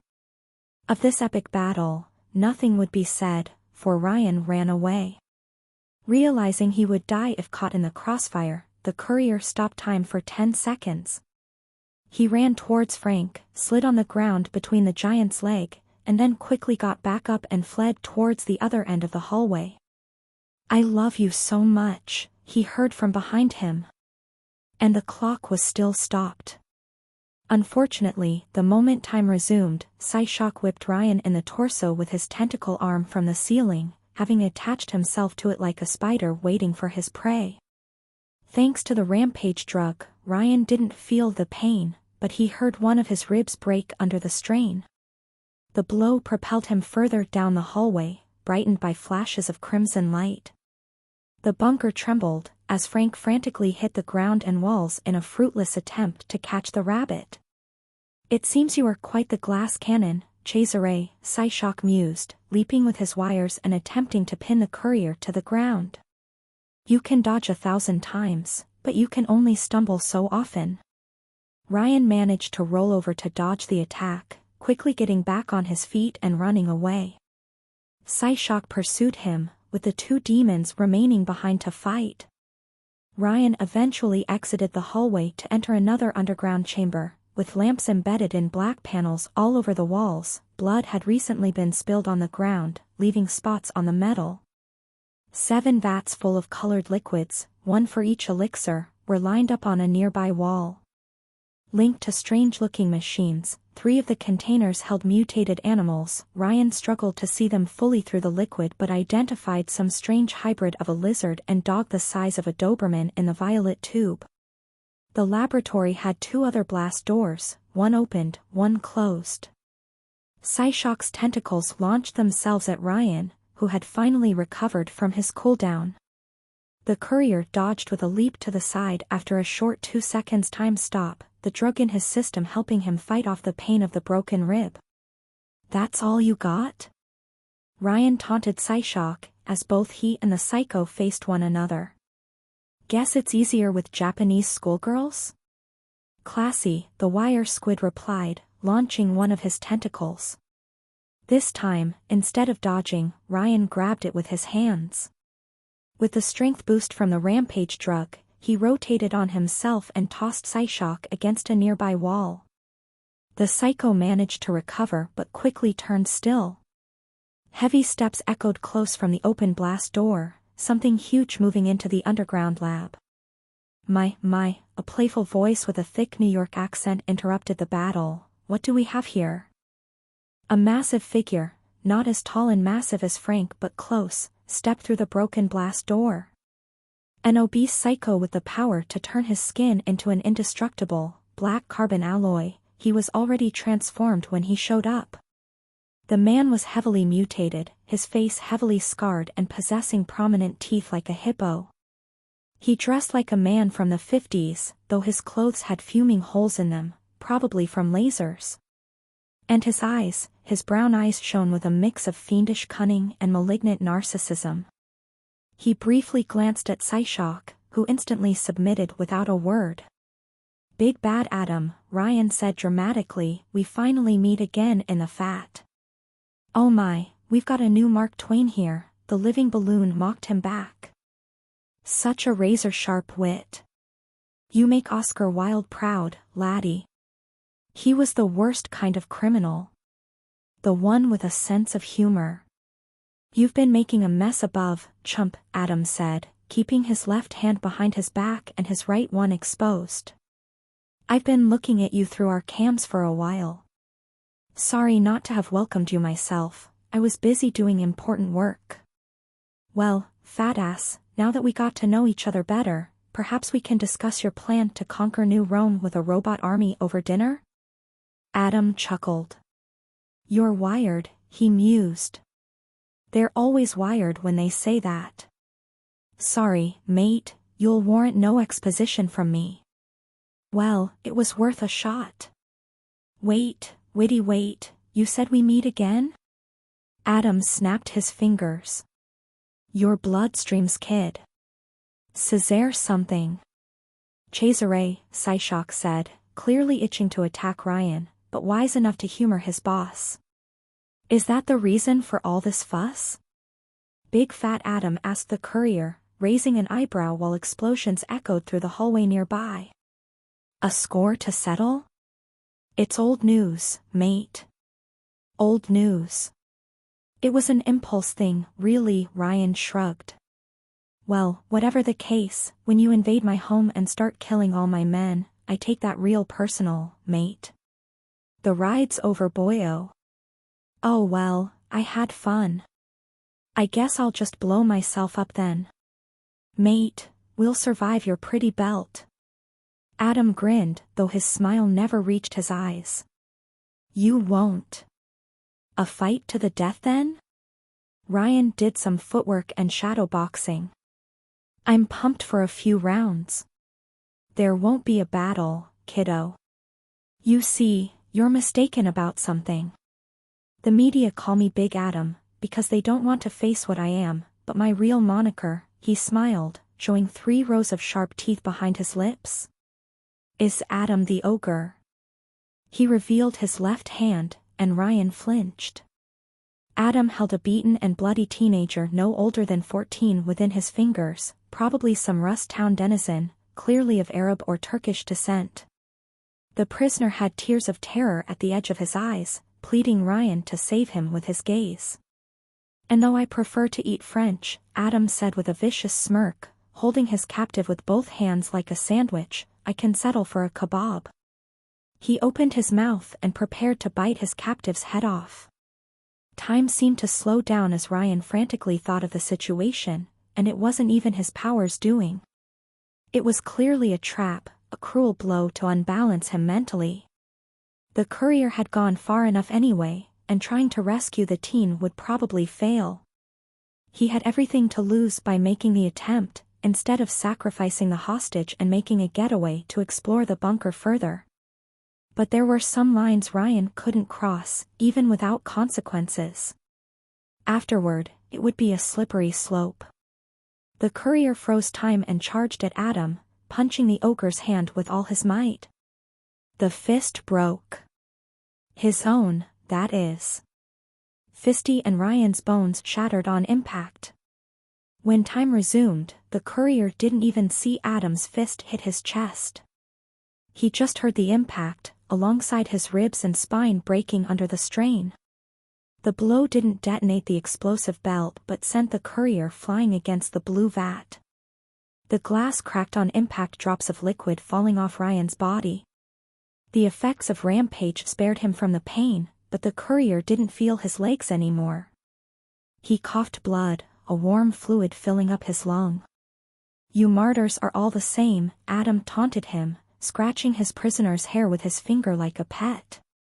I knew you would do that when you stopped your rampage to save our testers. Psyshock, pick his brain open before he bites the dust.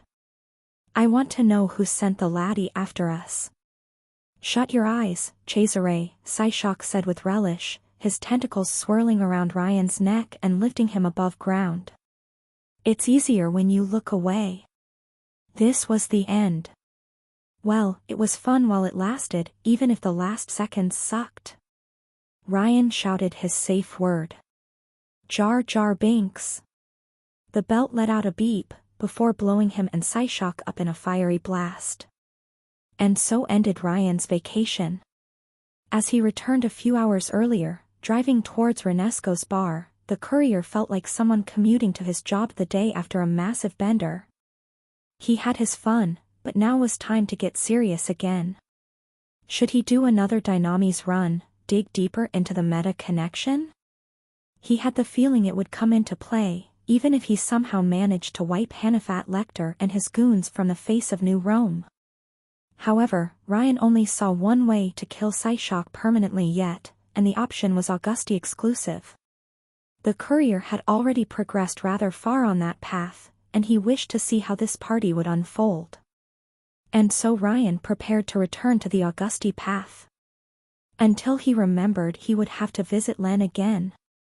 To maintain the sequence of events, he would have to say the same things, make the same moves, go through the same heartbreak until it became routine. Every feeling, every special moment, emptied of their substance and uniqueness. An ancient bond turned into a formality. Just like everything else. Ryan parked the car in the first spot he found, his hands on the driving wheel. He stayed there for a few seconds, trying to gather his thoughts. He activated the chronoradio, put some post-apocalyptic blues in the background. Len, the courier said suddenly. I know you're listening, Shorty. Watching me. You've got to, somehow. He received no answer, no change in the world around him. But Ryan carried on. You have a table near your sofa, in your undersea apartment. You're currently reading Karl Marx, Hegel, and the 20,000 Leagues Under the Sea book you found in Venezia. You kept them all these years because you're a ship geek and that will never change. Ryan glanced through the window, at the sun shining upon the peaceful Mediterranean Sea. He couldn't see anyone peeking over the water. Maybe she was, maybe not. I know because I was there. Just as I know you give the orphans in Rust Town supplies and money, and that you want to take them to your complex under the sea. Before you believe I've teleported there, or that this is a horror stalker movie, I'll tell you a secret. My secret. Ryan inhaled and dropped the bomb. Len, I can time travel, mentally. Not far, but I can relive the same events over and over again. I drank the violet elixir that fateful day, and it granted me that power. From your point of view, it has only been 4 years, but for me? It's been many lifetimes. I'm probably older than most countries by now. I've forgotten more than you will ever learn. But never once did I forget you. Here he was, getting all mushy and sentimental. It felt so strange, as if the courier unloaded a burden which had weighed on his shoulders for days. Ryan struggled to find his words since they came from the heart. He was never good at this, even before the loop. I know why you don't want to see me. You told me in another history, now erased. Why I hurt you with my mere presence. You hate me for what I did to your father, and how I remind you of the bad days. And I understand. I understand. It still hurt just to remember that conversation, but he understood. I want to help you, Len. Because I care for you. But I don't know how I can help. I never did. Some say I should persevere, others that I should let you pursue your own destiny without interfering. And I don't want to learn the best way, Len. Because it means going through countless trials and errors. We will have the same conversations over and over again, you will forget everything, and every special moment we have will become routine to me. You won't be a friend, you'll be a goal. Still no answer. I don't want to do that to you, Ryan persevered. So if you're listening, and there's any chance we can make up and find a way around that curse of mine, please give me a sign. If not, I will let you be. I will still take action to save the orphans from Adam and his band, but you'll never hear from me again. I'll be gone from your life. Because otherwise, it will hurt too much, for the both of us. He looked back on the driveway. So please, I beg you, Ryan pleaded, please give me a sign. Anything. His forehead hit the driving wheel. Don't leave me alone again. Seconds, minutes stretched, with only the noise from the cars around him. Hearing no response, Ryan sighed, regained his composure, and prepared to run over Ghoul yet again. If the courier waited longer, he might arrive too late to prevent his killing spree. Her voice came out of the chrono radio. Meet me at the orphanage.